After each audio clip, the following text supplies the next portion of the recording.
There is more than a verbal tie between the words common, community, and communication.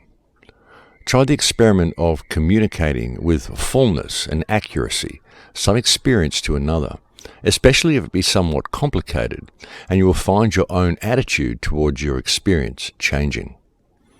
And this week's opening quote comes from John Dewey. Welcome to Surviving the Matrix, ladies and gentlemen. My name is Maxwell Igan. It's a pleasure to be with you once again, and I will be your host for the next hour. And what an interesting week this has been, folks, with the attacks in Brussels, and I will get to that in a little while. But just in general, things are most certainly going ahead in leaps and bounds in the world today, folks, most certainly here in Australia. As I reported last week, the police state is most certainly coming online here in Australia. As you remember, last week I was quite horrified by the legislation which banned people from protesting and basically delivered out a sentence of 7 years jail for anyone who protested a coal mine or a gas well. And what we've seen since then, since the Brussels attack, of course, or actually right in line with the attack in Brussels, was the introduction of legislation in New South Wales which gives the police the ability to ban people from public places. They're saying this is being done to combat organised crime, of course, and to keep the people safe. But really, it's just giving the police the ability to ban people from public places. And that's really another right that has been lost by the Australian people, by the Malcolm Turnbull regime. Of course, this wasn't done actually by Malcolm Turnbull. It was done by the Prime Minister of New South Wales, Mr. Baird. But it is in itself an act of treason, just being able to prevent people from going into public areas. I mean, these are public areas and the people are the public. And the public do not employ the politicians to give them the ability to ban them from public areas. This really doesn't make a lot of sense at all, especially when they're saying it's being done to combat organised crime, which makes absolutely no sense whatsoever. But again, folks, that is the police state that is being ramped up in Australia. Of course, we're going to see more of this around the world in the wake of the Brussels attack. There has been already posturing. There has been rhetoric sprouted by the media almost instantaneously. They were talking about tougher measures towards countries such as Pakistan. They're immediately talking about less sympathy towards refugees, of course. We saw that on the line. We called that was going to be one of the results of this. And they called for more data collection, of course, more police, of course, tougher security, of course, more protection and closing down of borders, of course, and basically everything you need to just escalate the police state a little bit more. And of course, as usual, the forces or individuals responsible for the bombing in Brussels obviously did so because they wanted to increase the police state in Western countries, because that is the only obvious result of this very, very obviously staged attack. Again, folks, this has all been carefully planned and carefully orchestrated and very, very predictable. I actually called this in interviews about a year ago when I said, just watch what happens to Europe and how they will be staging terrorist attacks in strategic areas around the continent. And of course, it's happening right on cue. See, the more people protest, we saw these protests in France and people protesting the police state. So of course, they've got to stage an attack like this just to let you know that we really need the police state. And not only that, but we're going to be ramping it up a little bit more just to keep you safe. That's the way they do it, folks. It's a tried and true mythology, Hegelian dialectic. It works every time. Well, I don't think it's working that well anymore because I think a lot of people are actually waking up to the fact that they're being played on all these occasions.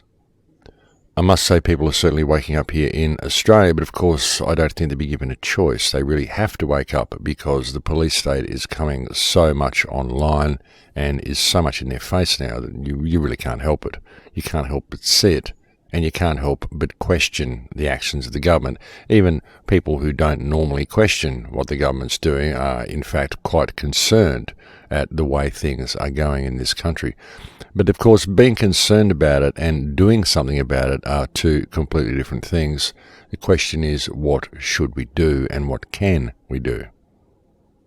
Well, as I've often said, folks, the power of a united community could achieve wonders. The problem is that we are simply not able to unite our community. There's so much division in our community at large. People just don't seem to know how to really form any type of cohesive action group. Maybe it's the fluoride, maybe it's the lithium, maybe it's the vaccinations, and maybe it's what they put in the food. But people know that there's a problem and they all complain about it, but then they kind of just mill about like sheep in a pen. And unfortunately, that's really what we're seeing. We're not seeing anyone form any type of decisive action. We're not seeing anybody mounting any challenges against the government. We're not seeing anybody mounting any challenges against the council. I've been recommending that people go to their local councils for many years now. I've been recommending that people get involved in their local community, break down the barriers with the people around you so that when a time like this comes, you already have these close ties with people and you are able to therefore stand up against this system in some type of cohesive, coordinated response. And because it's the entire community standing up, then the police have no choice but to really listen. I mean, as much as these people like to follow the orders of the politicians and they're trained to follow the orders of the politicians, if the entire community stands up, then there's very little that the police can do about it. And I'm sure many of the police will break ranks at such a time as well, because they're going to realise that what they're doing is oppressing the entire population of their country according to the will of a very, very few people who sit at the top. And it is these people, it is these governments who are most definitely staging all of these terror attacks around the world. Ladies and gentlemen, really, this isn't being done by Muslim extremists. It's being done by whoever it is who wants to lock the Western world down into a police state. And who would that be? And that would be all of our governments. The problem is that people don't realise that really we've already got a one world government here as far as the West goes anyway. And really it's all controlled and governed by the very same people irrespective of who is actually put in charge in your country. They all work for the bankers at the top, folks. That's really where the food chain leads to, and it's the same in every single country in the Western world. And everything just seems to be happening according to plan, folks. They were quite behind for a lot of their plans for a long time, and they still are quite behind in their plans, but they are certainly making up for it at the moment because things are ramping up incredibly quickly in all of our countries. I was speaking to someone in Thailand, and it's the same there. It's the same in Indonesia. We're seeing a massive ramping up of police presence in Indonesia. Of course, we're seeing it in all of Western countries in the wake of the attacks in Paris and now in Brussels, and of course we will see more attacks because they will need to stage more yet. So we are really seeing it come online in leaps and bounds in all Western countries. And people would say, why Brussels and why now? Why has it been done now and why did they pick that place? Well, of course, you've got to take into account that Brussels is kind of the unofficial head of the EU. That's where all the main meetings take place. Most of the important stuff seems to take place in Brussels. A lot of people call it the New Rome, for example. And also, there was a threat that was made by Benjamin Netanyahu recently. Of course, Brussels was speaking out against Israel's actions, and Israel kind of warned them and said the rest of the EU needs to put pressure on Brussels for them to change their opinion towards Israel. And, you know, all of these things support what the Israeli agenda is. They all support the Kalugi plan. They all serve to escalate the war on terror, the war in the Middle East, which is essentially a war for Greater Israel.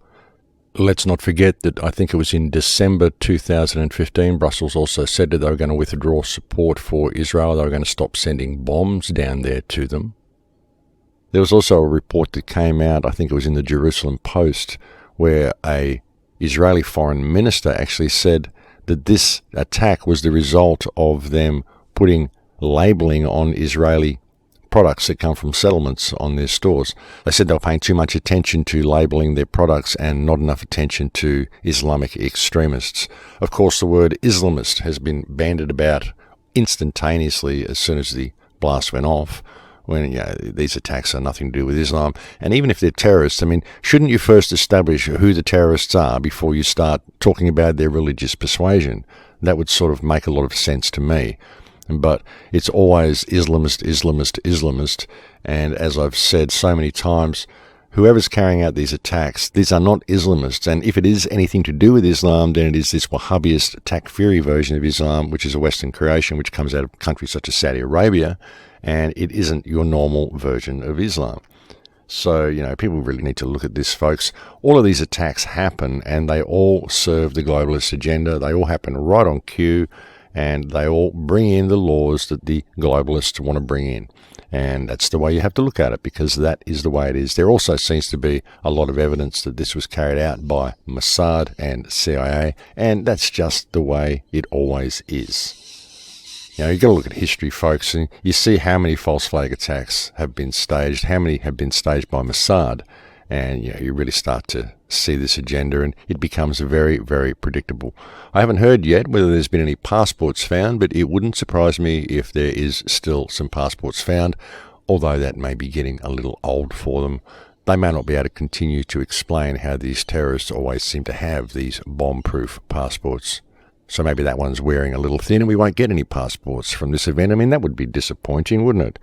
Perhaps these supposed terrorists forgot this vital piece of identifying equipment when they went to bomb the places that they allegedly bombed. Because after all, folks, it seems to be standard at every terrorist event to find a passport. We'll just have to wait and see, or perhaps I've missed it and they've found one already. Who knows, folks? Who knows? In displays as theatrical as this, I would suggest that just about anything is possible. And of course, all the hallmarks of a hoax are quite visible in these attacks as well, folks. It should be noted that the bomb went off at 9:11, and the blast happened on the 22nd of March, March 3rd, 3:22, Skull and Bones, and it also happened on the day when they were due to hold talks on Palestine in Brussels. That information was sent to me by a friend on Facebook, so I appreciate that information. And it's quite interesting, folks. When you look at these events, you really can see them for their theatrical nature. And it's really important to see the theatrics in all of these events, folks, because that's what it is. It's theatre for the masses. It's about ramping up the system, but it's also about instilling terror into people as well, and instilling fear into people. They have to get people scared of a terrorist hiding around every corner and get people used to doing what they're told. Even in Australian schools here, there's been some very insidious activity going on that I've heard from many young parents that I know. There's been many bomb threats made to Australian schools recently. Apparently there's one every week. There's a bomb threat made to a school somewhere in Australia. I don't know who's doing it, but every one of these calls is a hoax call. And what is happening is the school is going into lockdown. The schools are ringing the parents and saying, okay, there's been a bomb threat to the school and the school is now in lockdown. Do not come to the school. We're keeping your children safe. And all the children are put into lockdown in the school. They're all made to hide under their desks and go through this whole duck and cover routine that they used to do back in the nuclear fear age. And this is happening in Australian schools all around the place. So if you are an Australian, I suggest you ask your children if there's been any bomb scares at their school and whether the teachers have put them into lockdown, whether they've had to get down and do the whole duck and cover thing, and just see what is being instilled into your children, because I wouldn't even be surprised if it was part of the government plan just to make these hoax calls, just to put the children in fear, just to get this programming into the minds of the people. I mean, it's a pretty sick thing to do, whoever's doing it, but this appears to be happening, and I would not be surprised if it's happening in other countries as well. You know, it's very important that people pay attention to what is being taught to their children at school and what is going on with these kids when they're out of the prying eyes of their parents, what the schools are doing to them, what sort of programs the teachers are instilling into these children, because it's a very, very important time for kids' lives at school, and they're very, very impressionable, and I think it's important that people pay attention to what is happening to their kids at school and just ask them about these sorts of things and find out what's really going on there. You know, I truly think this is an important time in history, folks. I really do. I think it's time that we all pay attention. I really wish people would put down all of their stuff. I really do. I wish people would stop squabbling and fighting amongst each other. And I know the frustration levels have been building up for everybody, and it's been the same for me. Some of you may have heard the rant that I posted the other day, which was a post-show rant that I did on Truth Frequency. This was just to relieve the frustration. And just to clear it up, folks, how that ended up being posted was that I forgot to edit the end of the show off the MP3 when I uploaded it to the Crowhouse. And so I was contacted by a few people who'd heard it and said they loved the off-air banter, and I couldn't figure out how they'd heard it. And when they told me, I thought, oh my God, I better go and delete that. But then after a few people had heard it, they said, no, you shouldn't delete it, you should post it, because it's good to let the frustration out, and it's good for people to see that there is a real you inside there as well. So I apologise for the strong language in that release, folks, but It was just something that I had to let out. There's been people out there that have been making large numbers of false accusations about me, calling me a government-paid operative and threatening me with jail time, in fact, which is a pretty despicable thing to do.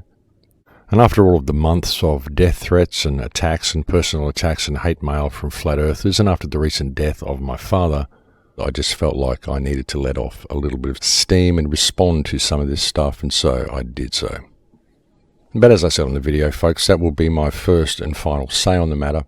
I really do not wish to enter into any of these tit-for-tat online exchanges that many people seem to want to set up, because I think it's very distracting from the matter at hand, which I think is the ruling parasites who are attempting to lock the world down into a police state and kickstart World War III. I think that deserves a little bit more attention than squabbling and infighting.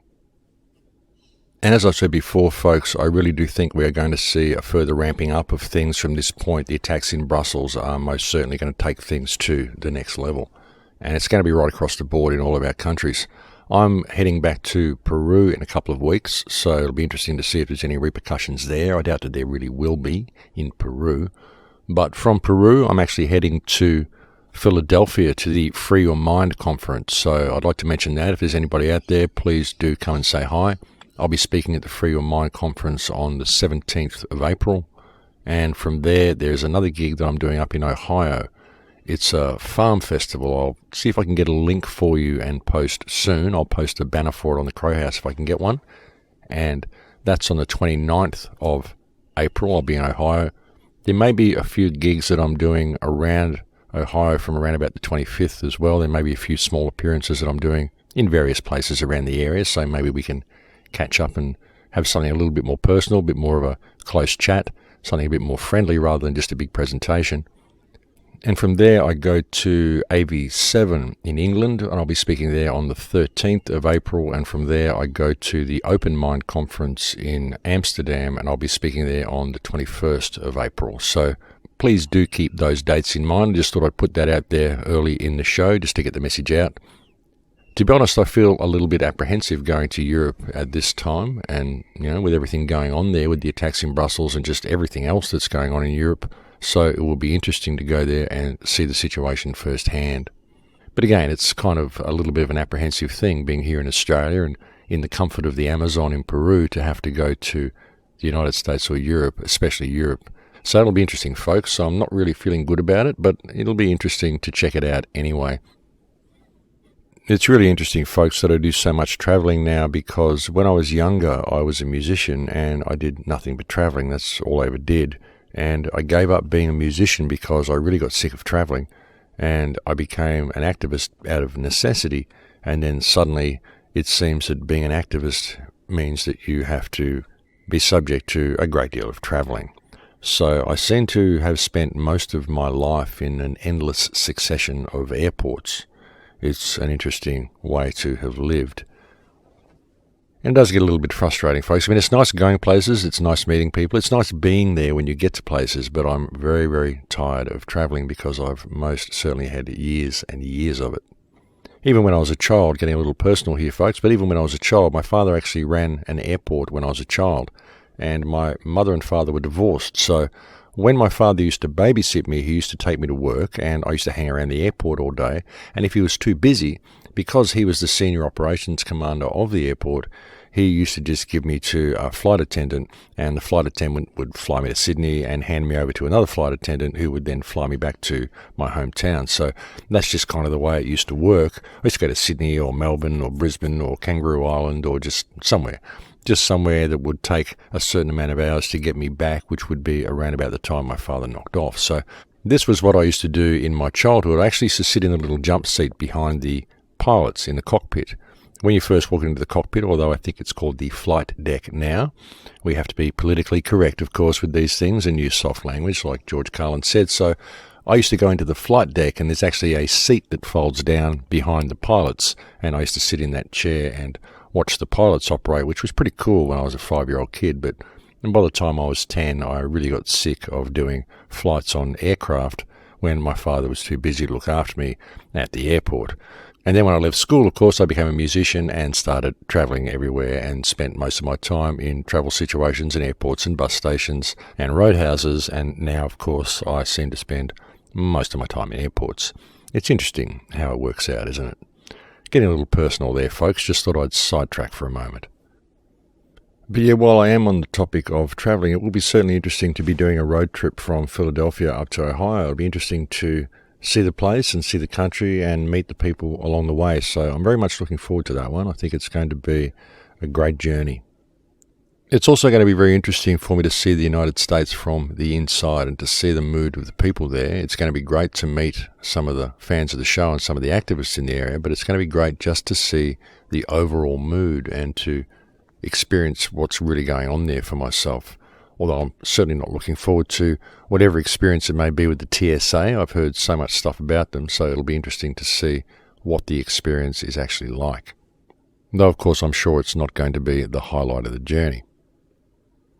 It's a very interesting situation in the United States at the moment with the election that's coming. The election is really like Spinal Tap. It's not like any election that I've seen before.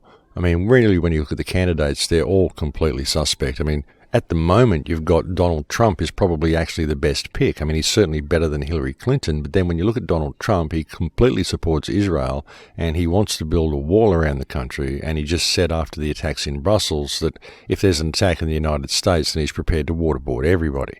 So that doesn't really sound like someone who is stable enough to be running a country at all. So what choice do you have? I mean, it's a pretty desperate situation in the United States when you've got people like Hillary Clinton or Donald Trump as your main contenders for president. So God knows where things are going to go in the next couple of years in that country. Probably good that I'm going there early, folks, to get in there before the election and get out before the election before the whole place implodes. But I guess it's just imploding in line with everywhere else. Everywhere else seems to be imploding as well. Australia is definitely set for a fall. I really think we're going to see some sort of an economic turmoil happen here, and it'll be interesting to see how that goes. Hopefully these sorts of things, though, will serve to rally the people and will serve to cause the people to stand up and actually support each other. You know, very much in times of crisis, we see people rally together, you know, when you see an earthquake or a disaster. So hopefully we'll see that sort of a thing in times of economic crisis as well. Hopefully the people of this country will realise that money's fiction and that the infrastructure and the food and everything they need is actually all still there. All they have to do is keep using it, regardless of the government telling them they can't. And that's usually the problem. The government says, oh, all the services has to stop now because we've just turned the value of money off. But they don't really have to do that. The whole thing is a scam. All of the resources and all of the services and everything, all the goods, everything's still there. All the people have to do is support each other, and they can usually get through such times of crisis. It's just how the people play it and what's in the people's hearts. Of course, we're seeing the people's hearts corrupted very much by the system. People have become very self-serving. Not that they can help it, it's just the way our society is structured, because you keep people in a state of scarcity and they become very competitive and they start hoarding things up for themselves, and that's just the way it goes. So there is a little bit of that, but hopefully we will see those barriers break down when it really comes to the crunch. Although hopefully it won't come to the crunch. Hopefully we will stand up before then. And that is still my great hope. As I mentioned on the show last week, you know, it's really all about processing light, folks. That's really what it's about. You know, all information is simply light streaming into the organism. That's what it is. Everything that exists is light and sound. All physical matter, every manifestation of reality is light and sound. Every thought that you have, every thought process you have, every emotion that you feel, every experience that you feel, everything that you process in your head, it's a matter of movements of light and sound. All of it. It's all energy. And ultimately, when you get down to reality on an energetic level and you look at what it's made of waves of light and sound, photon light and phonon sound. That's what we've got. That's all we've got, really, when you get down to a basic level. So it's about how to process that light. That's the important thing. You know, when you get information and you deem it as negative, it's because you're not processing it in the right way. Even stuff that you perceive to be negative gives you the opportunity for change. It gives you the opportunity to improve the problem that you've just become aware of. The question is how to improve it. And really, when you look at it, you look at the human race, it's almost like a chess game, like a puzzle. It's like a Rubik's Cube, finding the way out of this mess. You know, it's all an emotionally based reality, and it's what emotions we apply to the situation. That's what's so wrong with this whole division mechanism that's in place now with the Flat Earth debate and the Globe Earth debate. It's actually the perfect divisive mechanism to apply to a community with a conspiratorial mindset. Because really, when you look at it, folks, it's a problem that can never, ever be answered. Ultimately, when you look at it, there are 5 models that have been put forth for what this Earth is. One of the concepts is that the Earth is in a heliocentric model. It's a globular Earth that orbits the Sun. There's a lot to support this model, but it doesn't answer all the anomalies, and there's nothing that can support it 100%. Another concept is that there's a stationary globular Earth in which the heavens orbit the Earth, a geocentric model in which the Earth is still a globe. There's a lot to support this concept, but nothing to support it 100%. Another concept is that the Earth is flat, and that everything orbits the heavens above in a dome. There's a lot to support this concept, but nothing that can confirm it 100%. There's also other models put forth, such as the concave Earth. There's a lot to support this model, but again, there's nothing to support it 100%. There's also the concept of a hollow Earth, and there's a lot to support this model, but nothing that can confirm it 100%. And that's the point. There is nothing that can confirm anything 100%. There is no model which can answer all of the anomalies that are there. There are certain models which you can tick off certain anomalies and which will explain certain things and certain aspects, but there is no model that has been put forth that can explain things 100%. And that is why it is a moot point. It's a moot argument. It is an argument that has raged since the dawn of time, an argument that has not, cannot, and will not ever be answered until mankind establishes the freedom to actually find out. And the divisive mechanism is the fact that each side constantly asks the other to prove their case when neither case can be proven. And that's the problem with that argument, and that's why it is such a divisive mechanism, because people on all sides of debate always state absolutes when nothing is absolute, because no model can be proven 100%. And that's why it annoys me when I get hate mail, because I simply won't take a position. But the fact is that I won't take a position because I can't, because I do not believe that there is enough for me to actually form a 100% concrete opinion on any model that has so far been offered. And that's my position on that, folks. And hopefully that is the last time I will ever have to talk about the globe Earth and flat Earth debate. But I think it's break time now, folks, so I'll leave it there for now, and we'll go and have a break, and I'll speak to you again in a few minutes. Thanks for listening. And welcome back, ladies and gentlemen. So, folks, I believe the human race to be very special. I really do. I believe we are a special creation. And I believe that we are here for a special purpose. This may sound a little esoteric for people, but this is just what I believe through my experiences, through meditation, through some of the experiences I've had in life. This is the things that I attempted to encompass in my film, The Awakening, that I put out in 2009. I think that we are here for a special purpose. I think that we are here to experience ourselves and the human experience to the greatest creative potential that we can reach. I think our creative potential is off the charts. I really do. I think that if we were a cooperative species, we would be free to create a reality that is not even something we can imagine. I mean, I really do believe our creative potential is off the charts. We can't even begin to imagine the things that we are capable of. But we have been so confined in what we believe is possible, so confined in our belief systems. We've been taught to believe that we're not as powerful as we are, and we've been divided so effectively. And the division is incredibly rampant at the moment, where there is so much division in the world today. There is so much division being promoted by this fake war on terror, this whole threat of Islamic extremism, this whole pitting of East against West, all of which is fiction, all of which is contrived. And there's so much division within our societies, within our social systems, and just our normal everyday life. But also within the response to the system, there has been so much division inserted into the response to the system, as I was saying with the flat Earth, globe Earth debate. And again, this is a circular argument that can never be answered. There's no way to ever prove what the shape of this construct is to a degree where it becomes absolute. There's absolutely no way to confirm what is actually going on here until we've established the freedom to find out. And that's why it's a circular argument that can never be answered, especially when, as I said, each side demands the other side prove their case when neither case can be proven.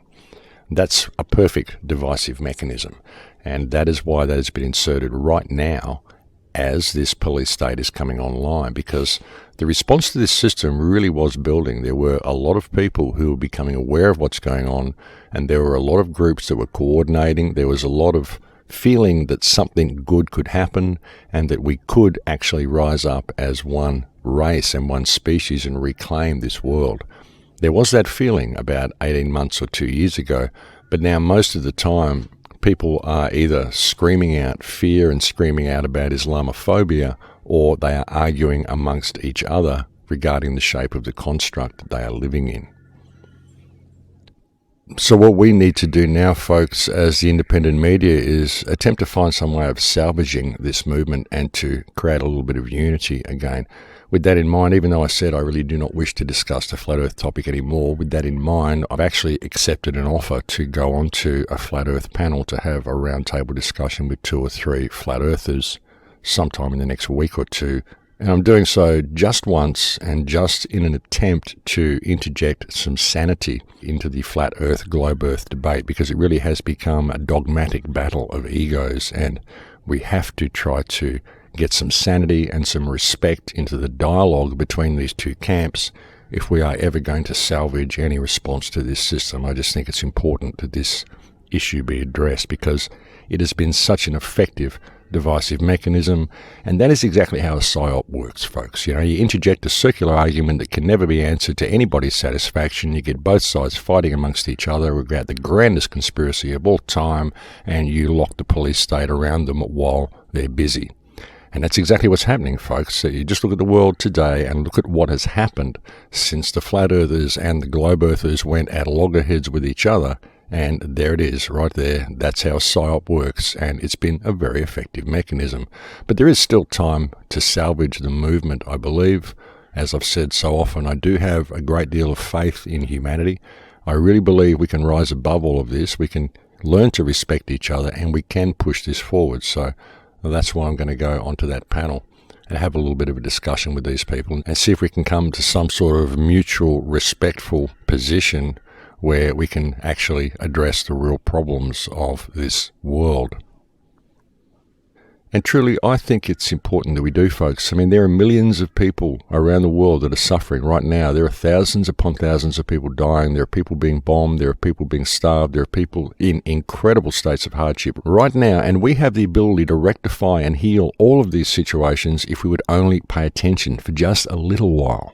Just a little while, just enough to get us out of this mess and establish the freedom that we've always wanted. So then we can put an answer to all of these mysteries and all of these puzzles that we spend so much time arguing about. I really think it's a matter of priorities, folks, and we need to get our focus right while we still have time to do it. There's a lot of talk out there that we are heading for a great time, a golden age, and there's every possibility that we can have that.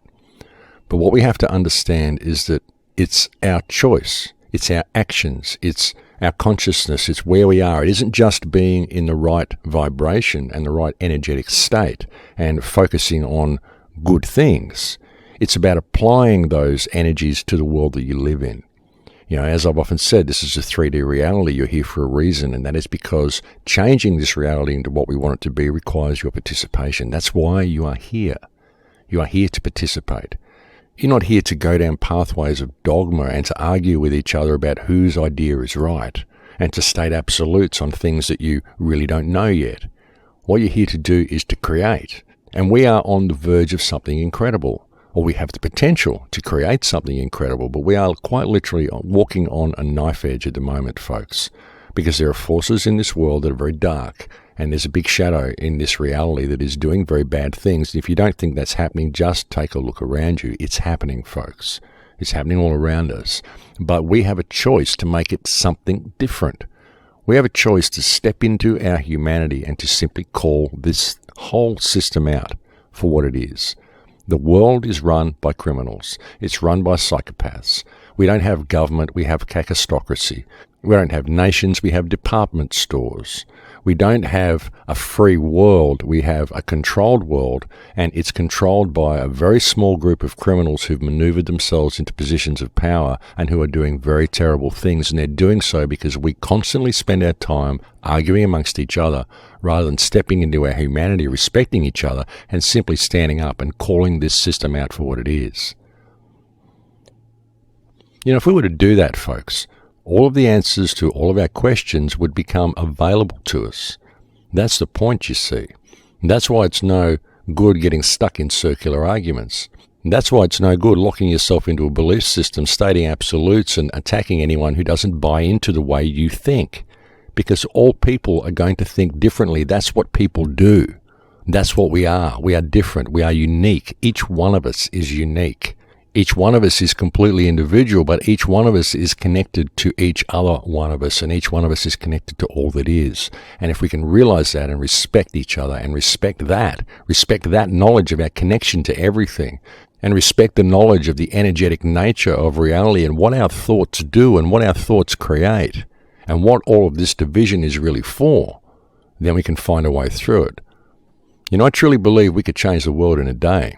We really could if we were to just change our perspective. We could change it in 3 seconds if we just changed our perspective. We really could. You know, is that going to happen? No, I don't think it is, because people are not prepared to change their perspective. People are too concerned with who they are and what their opinion is and enforcing it on others and stating absolutes. It doesn't get us anywhere. It never has. That's been the problem all along. And that's why all these rabbit holes have been put there. That's why all this finger pointing is available to us. That's why all these arguments are generated. And that's why all these circular arguments are inserted into the field. Because it just keeps us clutching at straws, wondering what's really going on, and arguing with each other because we find stuff that reinforces our belief system. We lock ourselves into it and we refuse to keep an open mind. You know, I've had people, flat earthers, accusing me of not having an open mind because I will not lock myself into the flat earth belief system. And I've already stated on many occasions, there is no absolute on any model that's been put forth to explain the shape of this construct. So why am I required to lock myself into one particular belief system when, having an analytical mind, I simply cannot find enough evidence to be able to do so? And that's the problem. Because I'm keeping an open mind and I'm not prepared to lock myself into any belief until I have the freedom to establish that belief to be true, then I'm accused of having a closed mind. And that's how these arguments work. And it's the same with the globe earthers and the flat earthers, the way they both speak to each other. Both accuse the others of having closed minds. When it could be perhaps that anybody who states an absolute on anything is the one whose mind is truly closed. That's how these arguments work. That's how a psyop works. And that's why all of these things have been interjected into the movement. And I think it's very, very important that people see this and see how they're being played. And I said on a show recently, look, ultimately nobody knows anything. And I got a little bit of flack for saying that. But really, if you think about it, all we can do is have an opinion on the information that we've been presented with. That's all we can really know. And if we claim that we know it and we state it as an absolute, then what do we really know? Because once we state an absolute, we've closed our mind to all other possibilities and we've left the path of knowledge. That's how it works, folks. And that's why nobody ever really knows anything. And we will not know anything truly to be sure and truly to be true until we've established the freedom to find out. We need to change the human condition before we can state an absolute on anything. Now, again, I think it's important that people look at things this way and realize that that's what reality is. It's a path to discovery, and we are not yet in a position where we have really discovered that much at all. We haven't even really discovered ourselves, and that's very well indicated by the way we continue to fight and attack and state absolutes. But I don't know, folks. Like I said, I still have a great deal of faith in mankind. I still have a great deal of faith in our ability to get ourselves out of this mess. I really do. I think all these sorts of things are tests. I think even this whole division that we've seen with this whole flat earth, globe earth debate is just a test for us. It's a test to see if we can see how we're being played. It's a test to see how a psyop works. It's a test to see whether we can learn to respect each other in situations of vastly conflicting ideas. And again, saying it's a psyop, folks, I'm not taking a position. It's not about that. It's not about the shape of the construct. It's about how it's being played. I think maybe this is a way of bringing us together, even if we can find a way of seeing that and seeing that it's a play. In fact, a lot of the information the Flat Earth guys have brought out, it's all quite interesting in as much as it shows you how conflicting science actually is and how a lot of the stuff we're told simply isn't true. So it's been very effective in that way, but it's the stating of absolutes that is the problem, and it's the demanding of each side to state their case and prove their case when each case cannot be proven. That is the part that people need to look at, because that is how a psyop works. It's the circular argument that has come with this debate, and the absolutes people have stated and the animosity that they are directing at those who will not buy into their absolute position. And this is a play, folks. It's an absolute play. But again, it's created a lot of unity in some way. It has created a lot of unity. At least all of the flat earthers are there basically on the one side. So if they can just step back a little bit and start looking at things from a more realistic perspective and see that it isn't actually about the shape of the construct, it's about how the movement is being used and the mindset that's been interjected into the movement, then we may actually get somewhere, and we may actually be able to create a little bit of unity out of this and salvage this movement. It's a really important time, folks. It really is. It's important that we put all this stuff down and we take some sort of a move to establish freedom. It really is, because this is the time that we can do it. I mean, I don't think there's a more important time in history. I really don't. And I think that if we miss this opportunity, we're going to be kicking ourselves. We really are. We're going to be really annoyed that we didn't do it. In fact, I don't think it'll be us kicking ourselves. I think we'll probably be getting kicked by the powers that believe they be, and the powers that will be, if we allow this to continue and don't put down all this stuff. We've really got to get some respect happening, folks. We really do. So anyway, I hope this little stint on this Flat Earth panel, I hope it's a respectful discussion and we are able to actually start looking at things a little bit more realistically. Perhaps it will all be worthwhile. It will create a little bit of unity. So that's why I'm going to do it, folks. All these things are tests, folks. They really are. I believe they are anyway. I think all of these things are tests. They're tests of our patience. They're tests of our understanding, tests of our path to knowledge, tests of seeing how open we really are. And, we all get caught. We all have outbursts. We all make mistakes. We all lash out. We all get frustrated. We all get withdrawn. We all get depressed. We all have problems with dealing with this system, and it's no surprise that we do. And we do lash out, folks. Of course we do. I mean, I lashed out at Santos Panacci the other day on that little outburst, but that was an after-show outburst, and frankly, I'm tired of being attacked. I really am. I'm tired of people sending me hate mail. I'm tired of people sending me death threats, and I'm certainly tired of someone like Santos. I mean, I know he's having a breakdown. It seems pretty obvious that he is, but I'm tired of people like this making false accusations about me. And when he goes on air and tells people that I'm a corporate thug and I'm paid by the government to spread disinformation and that he actually is going to take steps to see me in jail, well, I guess it generates a response from me. And folks, I may come onto the radio show here and be nice and calm and nice and polite, but hey, I'm a Scorpio and I've had months and months upon months of hate mail and death threats from flat earthers, and my father's just recently died as well. But I tell you folks, I'm a Scorpio, and as calm as I may be in my demeanor, if you push me enough, I will respond and I will sting the hell out of you, because that's just the way I am. So I make no apologies for the response that I posted in that rant that I posted the other day, because frankly things have just gotten a little frustrating for me as well, as much as I'm sure they have for everybody else. But folks, I'm human, I have emotions and I feel things too, and sometimes it's best to just let everything out. And that's what I did in that rather candid off-air discussion. So again, folks, I know it may have offended some people, but I absolutely make no apologies for what I said on that little off-air rant, and I make no apologies for making some sort of a response to the incredibly toxic accusations that have been made against me by someone who came to my house and someone who I accepted into my home as a friend, someone who's actually come to my house and done ceremony here, and someone who actually has the gall to be wearing one of my T-shirts while he makes all of these incredibly toxic accusations about me while claiming spirituality. So I felt quite offended by that, folks, and I have no qualms in saying so. It's been quite a trying year for me, and as I said, sometimes we just have to let it all out. But anyway, it's done now, and as I said, that will be my first and final say on that matter. But there's still hope, folks. I mean, I forgive him the way I forgive everybody. I don't even hate the rulers, folks. I don't even hate the people that are doing all of this stuff to the world. I forgive them too. I just think they're psychopathic lunatics that probably should be doing other things. So I think this is an opportunity for us to do something about that, folks. So hopefully we are going to get a little bit of unity this year. I think this is an important year. I really do. I think we are on the knife edge right now. I think 2016, 2017, they're going to see the time when mankind seals its fate. Whether it's a good fate or a bad fate is up to us. But I think we have the potential to make it something really good, because I think the system is so online now, and it's so in everybody's faces now, and everybody in the world can see that there is a terrible problem. And I think the opportunities rise with every new soul that is awakened. Of course, the powers that believe they be are attempting to circumvent this awakening by just ramping up the terror, ramping up the war on terror, ramping up all the bombing campaigns and all the things they're doing. This is, of course, being done to instill fear into the people and to train them that they need their government, because everybody's realizing that they don't, that the government is actually the source of all of our woes and problems.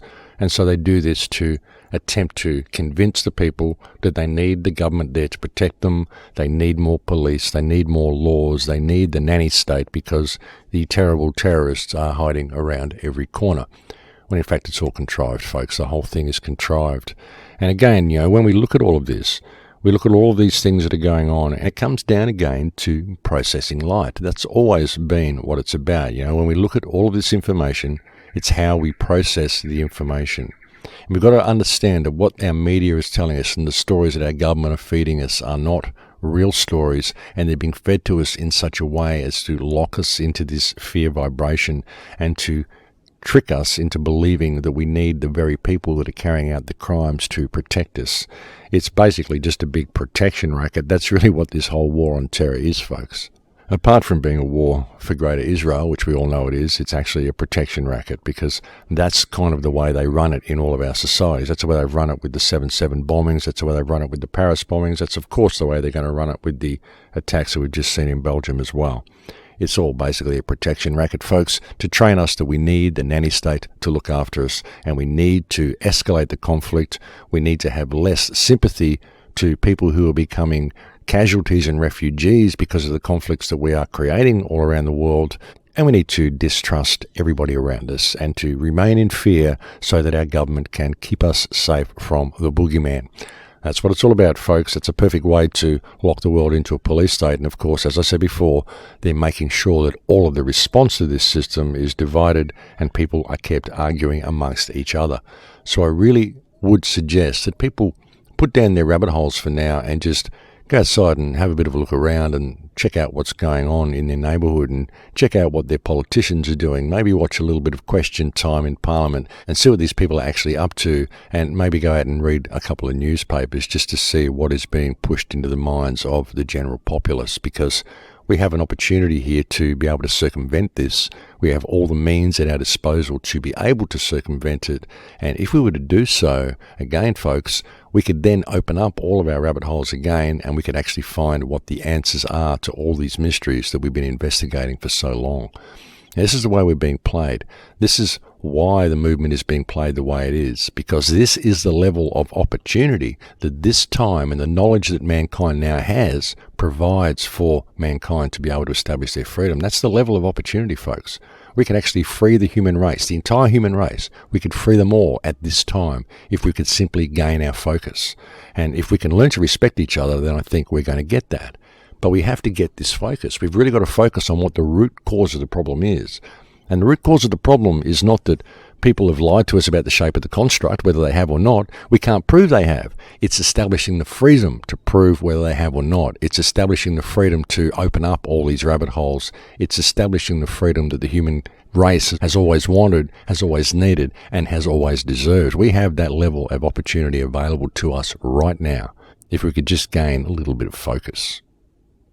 And I truly believe that, folks. I truly believe it. I think this is the most important time in human history. Well, at least one of the most important times in human history. Actually, no, the most important time, because this is the moment. This is, like I said, the time we are on a knife edge. This is the time when human freedom can, for the first time, at last be established. But again, we're on a knife edge because it's also the time when absolute human slavery can also be established. And the choice as to which way we are going to go lies directly in the hearts of the people. And it's so important that people pay attention to that one fact, because it is a fact. And all you have to do is look around you to see the reality of it. You know, it's been a hard struggle, folks. It's been a hard journey. It's been a hard quest, this journey for knowledge, this quest for freedom, this push for freedom that we're now seeing in the world, this great awakening. It's been a hard struggle for everybody to get to the bottom of the rabbit hole and to find out what the real truth is. And it's something that's in our grasp now, to actually find that truth. But nobody knows what that truth is, because we still haven't established freedom for the human condition. We still haven't kept our minds open enough to really be able to let true knowledge flow into us. Too often we lock ourselves into belief systems in so many aspects of the things that we research. And I've researched for my entire life. And I had locked myself into belief systems as well, but it's got to the point now where I simply don't believe anything that I have not experienced to myself.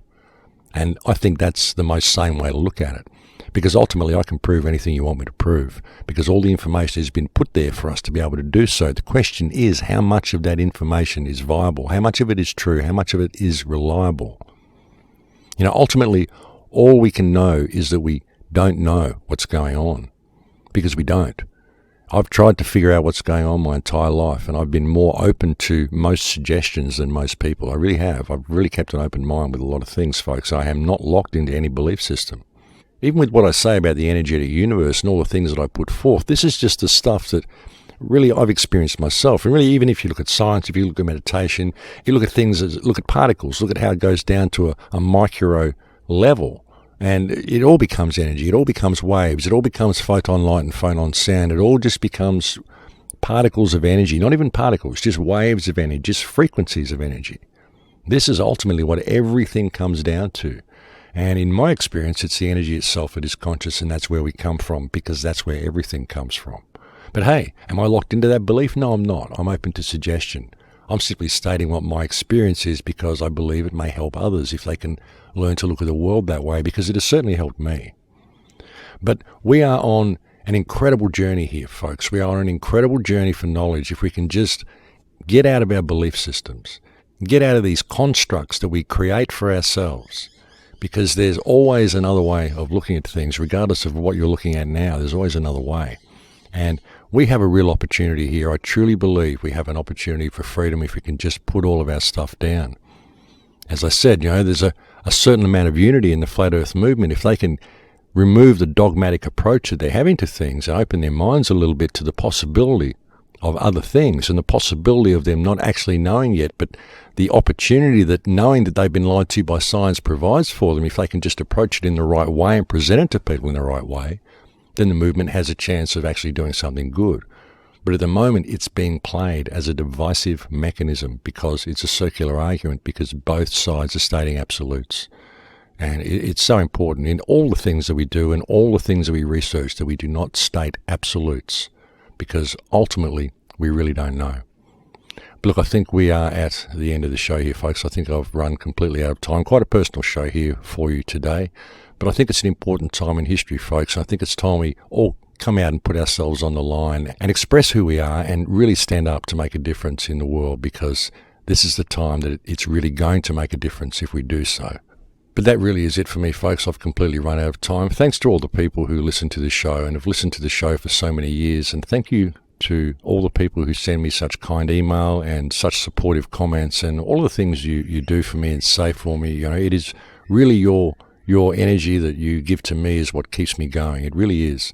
You know, so many people send me kind words and so many people say that the shows help, and that is really what keeps me going, and that provides my food. So thank you so much for that. And thank you to anybody who's ever helped with the website. They really are few and far between, but thank you when people can help. I really do appreciate it. It's all that